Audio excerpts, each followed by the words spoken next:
Okay. So, ఇది start అయిన తర్వాత ఫస్ట్ థింగ్ చేసిందేంటంటే, ఇది నా ఫస్ట్ టైమ్ కాదు. నేను ఇంటర్మీడియేట్ ఫాస్టింగ్ ట్రై చేశాను. I did whole day that mad one day a meal అది ట్రై చేసేసాను. ఈ సో కాల్డ్ హెర్బల్ లైఫ్స్ అవన్నీ ట్రై చేసేసాను. అండ్ ఇంట్లో సూర్య నమస్కారాలు చేయడం చేశాను. తర్వాత ఇంట్లో జూంబాస్ చేసుకోవడం చేశాను. అంటే ఐ ఆల్మోస్ట్ టచ్డ్ ఎవ్రీథింగ్. అంటే నేను ఒక జిమ్ తప్ప అన్నీ ట్రై చేసేసాను.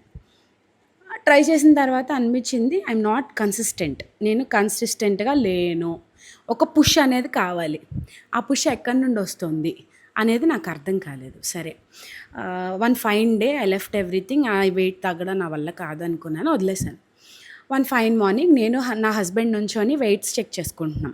నేను చెప్పాను కదా ఐ కెప్ట్ ఆన్ ట్రయింగ్ అనేది. అప్పుడు నుండి ఉన్న weight scale after some certain of time నాకు బాగా జలుబు దగ్గు చేసి ఆయాసం తగ్గట్లేదు అనే టైంలో స్టెరాయిడ్స్ అవి యూస్ చేసిన తర్వాత ఐఎమ్ స్టిల్ నాట్ రికవరింగ్.